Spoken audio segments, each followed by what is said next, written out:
Hey everyone. So, my emotions have been very big lately. I've been suppressing them for most of my life, and I realize that's wrong.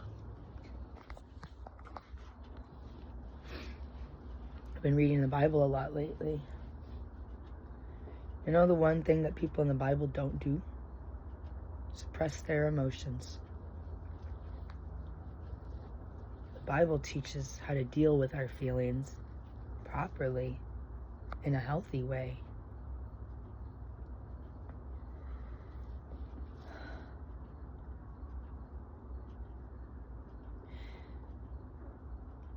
Have you ever felt love so big it hurts?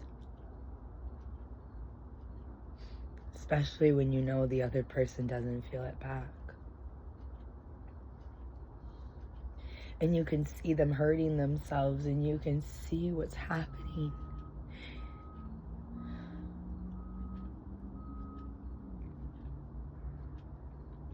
But you can't make anyone listen.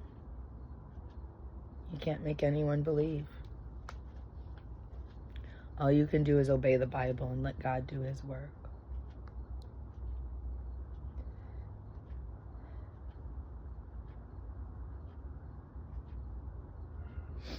I was reading Psalms 9 and I wanted to share it with you guys because I think a lot more people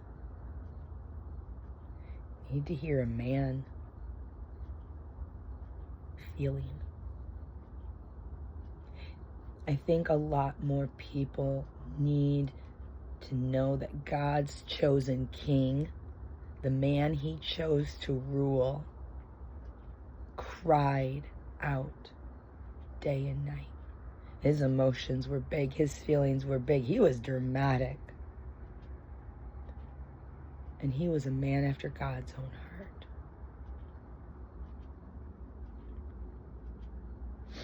Psalms 9. It's a Psalm of David. I will give thanks to the Lord with all my heart. I will tell of all your wonders. I will be glad and exult in you. I will sing praise to your name, O Most High.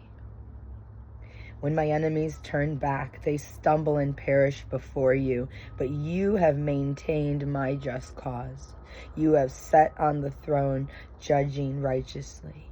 You have rebuked the nations. You have destroyed the wicked. You have blotted out their name forever and ever.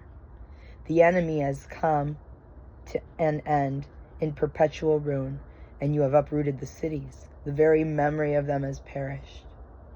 But the Lord abides forever. He has established his throne for judgment, and he will judge the world in righteousness. He will execute judgment for the peoples with equity. The Lord will be in the stronghold for the oppressed, a stronghold in times of trouble. And those who knew your name will put their trust in you, for you, O Lord, have not forsaken those who seek you. That verse in particular, in verse 9 and 10, the Lord is a stronghold for the oppressed in times of trouble.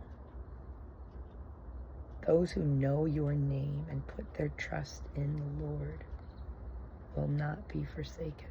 I'm going through a lot in my life right now. I prayed that God would teach me how to love, and so God has to send unloving people into my life. And it's taught me even more that the Lord is our only stronghold.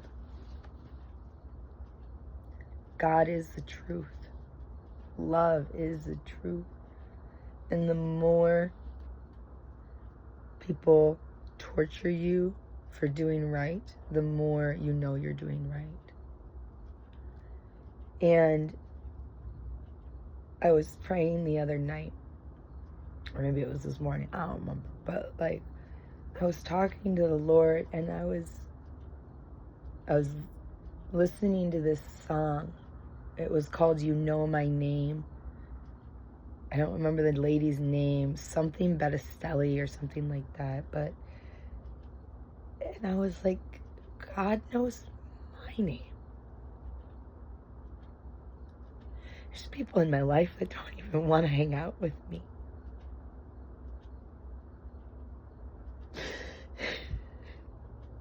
But God knows my name. And He knows my worth.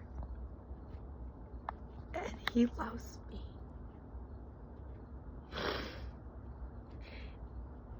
And I was thinking, my grandma asked me last night, she goes, "Is your ex-husband a Christian?" I said, "Grandma, I don't know." I said, "I know what he said, but I also know the things he did to me." I said, "And in the end, I don't know."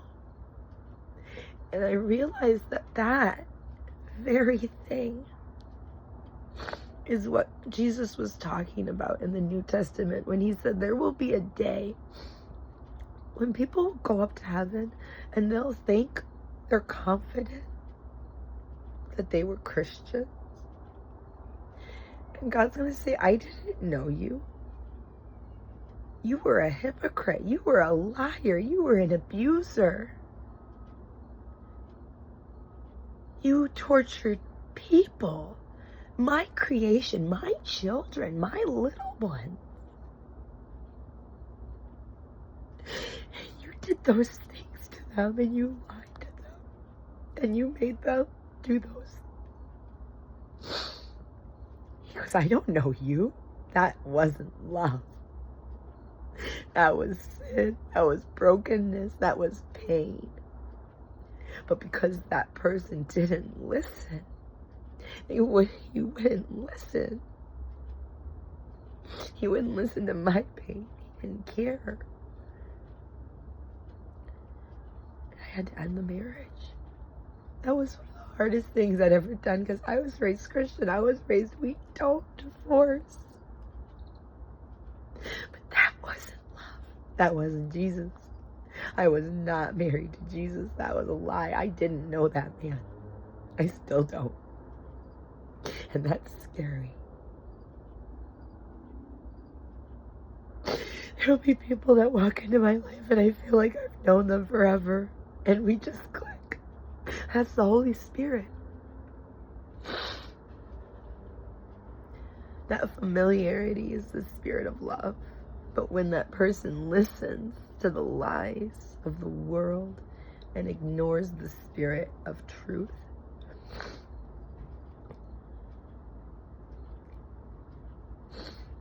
they're going to do hurtful things.